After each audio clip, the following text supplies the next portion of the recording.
CTET वाला में एक बार फिर से आपका स्वागत है। आज हम आप लोगों को जीन पियाजे के बारे में बताएंगे। जीन पियाजे एक महत्वपूर्ण मनोवैज्ञानिक थे और इनसे सीटेट या प्रधान शिक्षक में हमेशा 2 या 3 क्वेश्चन पूछता है। और आज हम आप लोगों को इतना महत्वपूर्ण और रोचक जानकारी देंगे कि जो भी आएगा इसी में से आएगा और ज़रूर आएगा।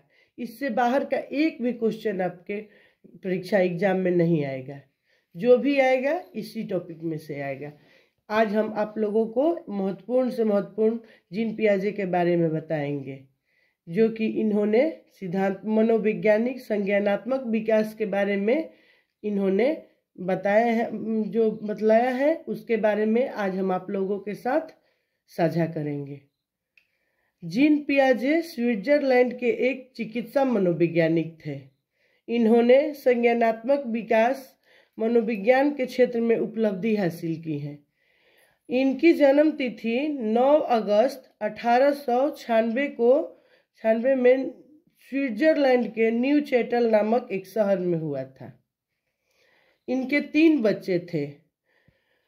दोस्तों, बच्चों के बारे में इसलिए उल्लेख करना जरूरी हो गया है कि इन्होंने जो बौद्धिक विकास या उसे हम संज्ञानात्मक विकास भी कह सकते हैं, इनके बारे में जो शोध किया था वो अपने बच्चों पर ही किया था।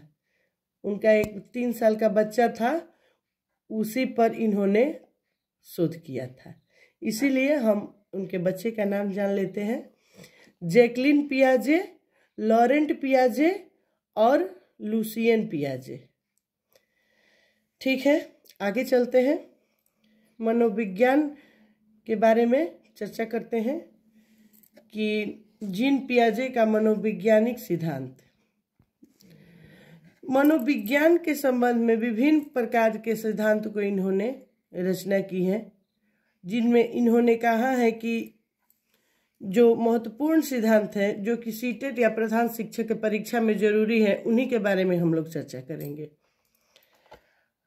पियाजे ने अपने इस जानकारी के इस सिद्धांत के अंतर्गत यह बात सामने रखी है कि बच्चों में बुद्धि का विकास जन्म से ही जुड़ा हुआ रहता है। प्रत्येक बच्चा के अंदर जन्मजात कुछ न कुछ प्रवृत्ति होती है। जैसे कि बच्चा जो जन्म लेता है, आप लोग देखते होंगे अंगूठा चूसते हुए जन्म लेता है कुछ बच्चा इधर उधर दिखाई देता है, वस्तुओं को देखने लगता है, जन्म लेते ही जोर जोर से रोने लगता है, हाथ पर चलाने लगता है। तो पियाजे के अनुसार बच्चों की जो सोच है वह वयस्क से कुछ अलग होती है, लेकिन केवल अलग होती है, गुणवत्ता में अलग नहीं होती है, प्रकार से अलग होती है। चलिए अब हम चर्चा करते हैं कि संज्ञानात्मक विकास का क्या महत्व है। पहला है अनुकूलन। बालकों में वातावरण के साथ सामंजस्य स्थापित करने की जन्मजात प्रकृति होती है। वो कहीं भी जाएंगे, आप बच्चों को लेकर कहीं भी जाइएगा तो 1 या 2 दिन में वहाँ के वातावरण से वो सामंजस्य स्थापित कर लेता है। इसके भी 2 प्रकार होते हैं। पहला तो है आत्मसातकरण। आत्मसातकरण से तात्पर्य है कि जो बच्चा पहले से अपनी समझ है, उसके पास जो पहले से ज्ञान है, उसके साथ जो वातावरण दिखता है चारों तरफ, अपने आसपास का माहौल जो दिखता है, उसके साथ अपने ज्ञान को जोड़ लेता है। जैसे कि पहले से वो जानता है कि कुत्ता है तो कुत्ता का 4 पैर होता है। अगला कुत्ता देखेगा तो उसका भी 4 पैर देखेगा, तो वो समझ जाएगा कि हर कुत्ते का 4 पैर होता है। तो पहले ज्ञान के साथ नए ज्ञान को जोड़ लेगा। या बिल्ली को देखेगा, उसका भी देखेगा कि 4 पैर है, तो समझ जाएगा कि जितने भी पशु होते हैं उसके 4 पैर होते हैं। तो इसमें हुआ कि बच्चा का जो पहले से समझ है, पूर्व ज्ञान है, उसके साथ वो नए ज्ञान को जोड़ लेता है। इसी को हम आत्मसातकरण कहते हैं। और दूसरा है समायोजन। समायोजन में है कि वो पूर्व ज्ञान में परिवर्तन करके वातावरण के साथ तालमेल बिठाना समायोजन कहलाता है। पहले से तो उसके पास ज्ञान था कि कुत्ता का 4 पैर होता है, लेकिन फिर वो भालू को देखा या गाय को देखा या भैंस को देखा तो उसको ये एहसास हुआ कि कुत्ते के साथ साथ गाय का भी, भैंस का भी 4 पैर होता है। तो वो पहले पूर्व ज्ञान में परिवर्तन करके वातावरण के साथ तालमेल करके नया ज्ञान अपना दिमाग में बैठा लिया, उसी को समायोजन कहते हैं। अब चलिए, इसका तो 2 हो गया टॉपिक। अब तीसरा है संतुलन। अनुकूलन के दूसरा भाग है संतुलन। संतुलन या साम्य धारण, इसका दूसरा नाम है साम्य धारण। इसके द्वारा बच्चा आत्मसातकरण और समायोजन की प्रक्रिया के बीच संतुलन कायम करता है। ये टॉपिक भी आप लोग ध्यान दीजिएगा, क्योंकि इसी में से आप लोगों का क्वेश्चन आएगा। सीटेट में या प्रधान शिक्षक में जो भी क्वेश्चन आएगा एग्जाम में, वो इसी के अंतर्गत आएगा। इससे बाहर का एक भी क्वेश्चन नहीं आएगा आपको।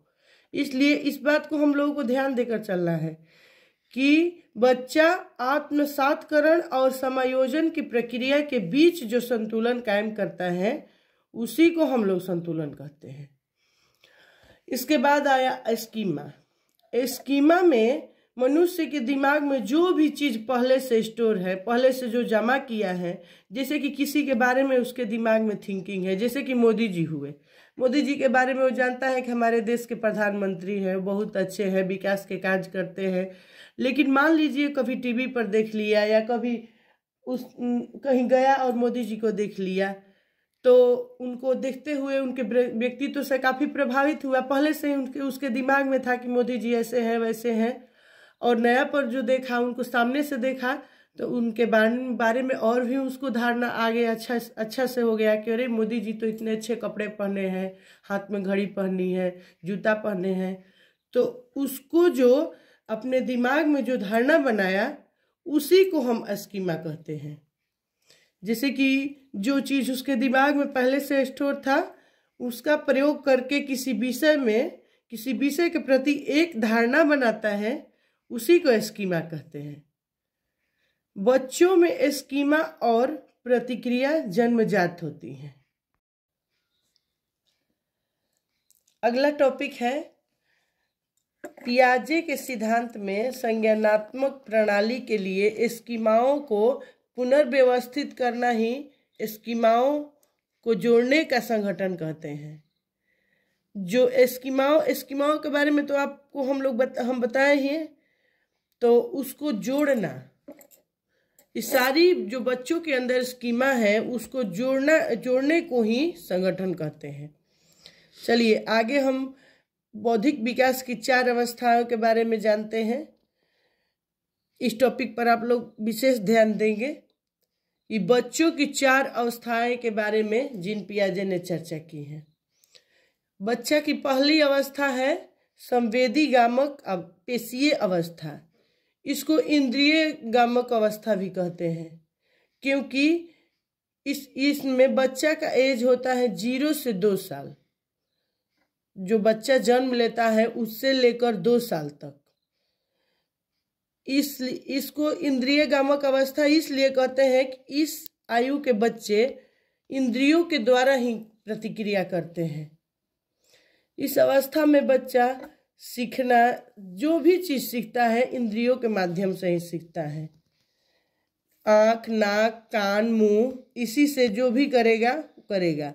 इसमें बच्चों के अंदर तो वस्तु स्थायित्व के गुण होते हैं, लेकिन कोई भी चीज के बारे में वो धारणा नहीं बना पाता है। बच्चा जो भी क्रिया करता है अपने इंद्रियों द्वारा ही करता है। उसे भूख लगती है तो मुंह से नहीं बोल सकता है कि माँ हमको भूख लगी है, या कोई आदत से कि हमको भूख लगी है।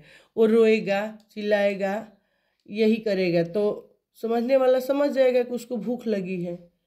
मान लीजिए पर्स लेकर आप गए तो पर्स ढूंढने लगा, आप पर्स को उठा कर रख देते हैं, लेकिन फिर वो उस जगह से वो पर्स को ले लेगा। ये सब होता है 0 से 2 वर्ष के बच्चों के बीच। इस अवस्था को हम लोग संवेदी गामक अवस्था कहते हैं। आप इस पर ध्यान दीजिएगा। ठीक है, दूसरा टॉपिक है पूर्व संक्रियात्मक अवस्था। ये सबसे बड़ा टॉपिक है क्योंकि इसमें बहुत ज़्यादा ध्यान देना है इसके बारे में। पूर्व संक्रियात्मक अवस्था होता है 2 से 7 साल के बच्चों में। 2 वर्ष से 7 वर्ष के बच्चों के बीच में ये होता है पूर्व संक्रियात्मक अवस्था। इसे पूर्व संक्रियात्मक इसलिए कहते हैं क्योंकि यह क्रिया की पहले की अवस्था है। क्रिया की पहले की अवस्था है, इसलिए यह पूर्व संक्रियात्मक है। सामने की चीजों को देखना पर क्रिया न कर पाना, इसी को हम पूर्व संक्रियात्मक अवस्था कहते हैं।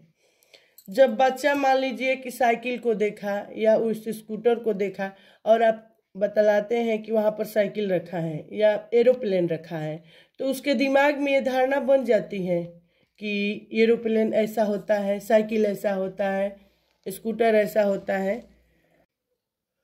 पूर्व संक्रियात्मक अवस्था के महत्वपूर्ण लक्षण है। पहला है जीववाद। जीववाद में बच्चा जो होता है, इस अवस्था के बच्चे सजीव निर्जीव में अंतर नहीं कर पाते हैं।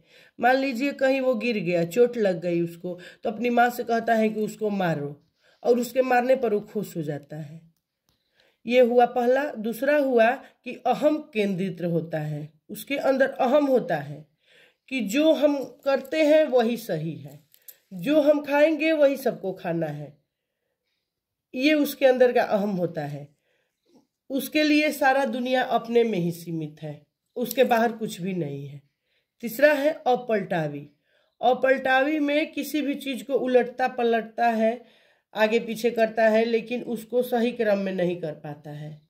और चौथा है मुर्दा संप्रदन, दूरी, भार, ऊंचाई की योग्यता की कमी।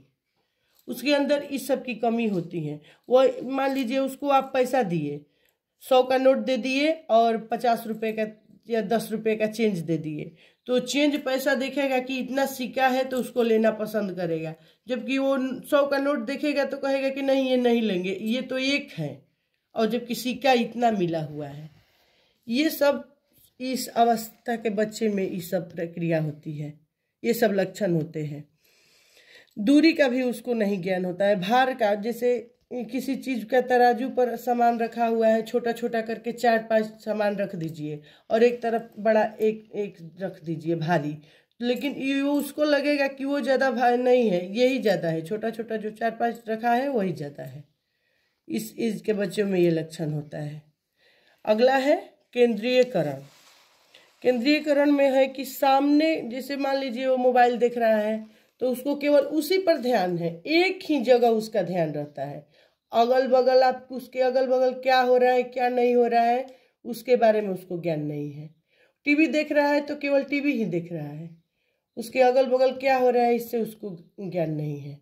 ये इस बच्चे की लक्षण होती है। अगला है संरक्षण। संरक्षण में साइज या आकार का भी उस पर प्रभाव नहीं पड़ता।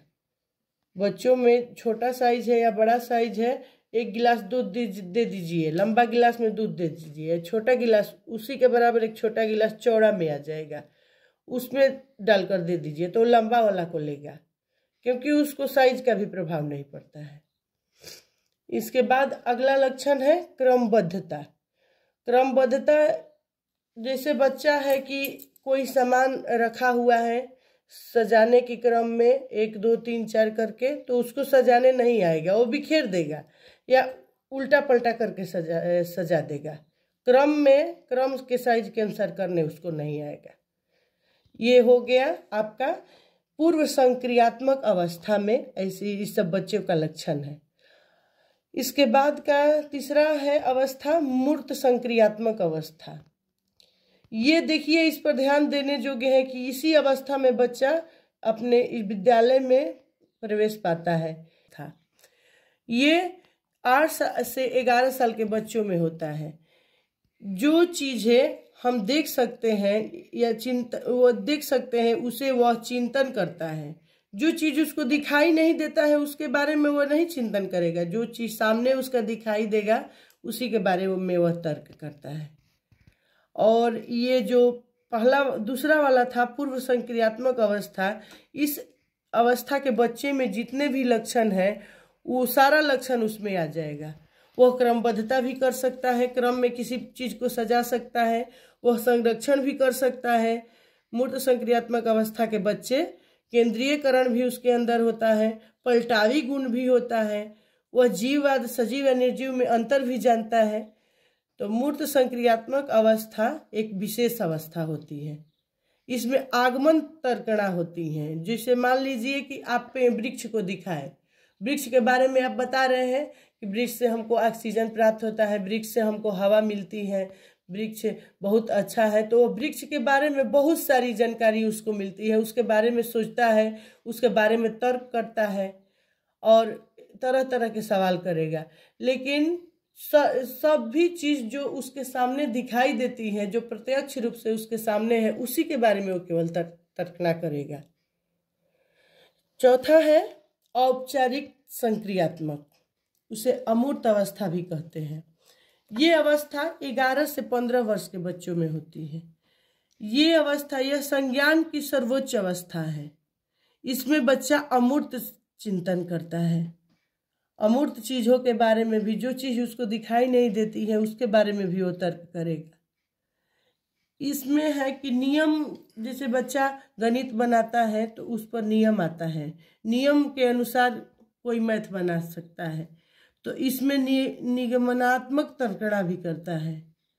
इसी पर प्रश्न और प्रधान शिक्षक सीटेट के लिए जरूरी उपयोग प्रश्न हम कुछ डाले हैं, उसके बारे में हम चर्चा करेंगे।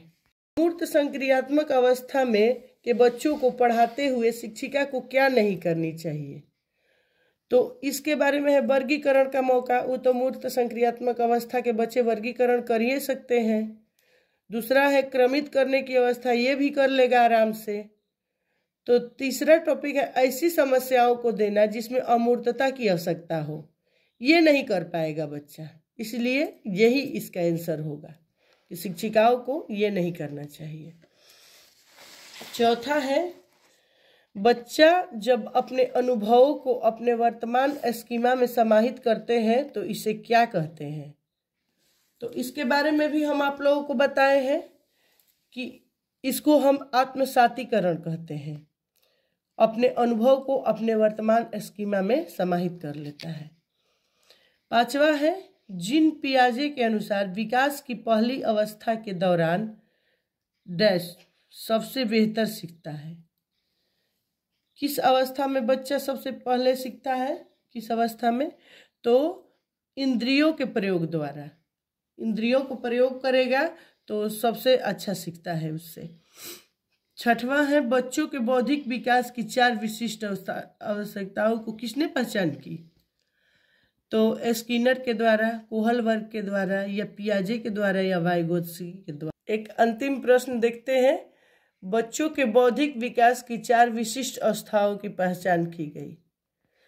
तो इसके बारे में हम अभी चर्चा किए हैं कि ये जीन पियाजे के द्वारा हुआ है 4 विशिष्ट अवस्था। तो आप इस पर एक बार फिर से अपने से अध्ययन कर लीजिएगा। जीन पियाजे के बारे में ये आज जो भी चर्चा हमने की, इसी से संबंधित सारे क्वेश्चन आपको एग्जाम में आएंगे। और आपने हमारा वीडियो देखा और सुना, इसके लिए आपका बहुत बहुत धन्यवाद। अगली बार फिर मिलते हैं। जय हिंद, जय भारत।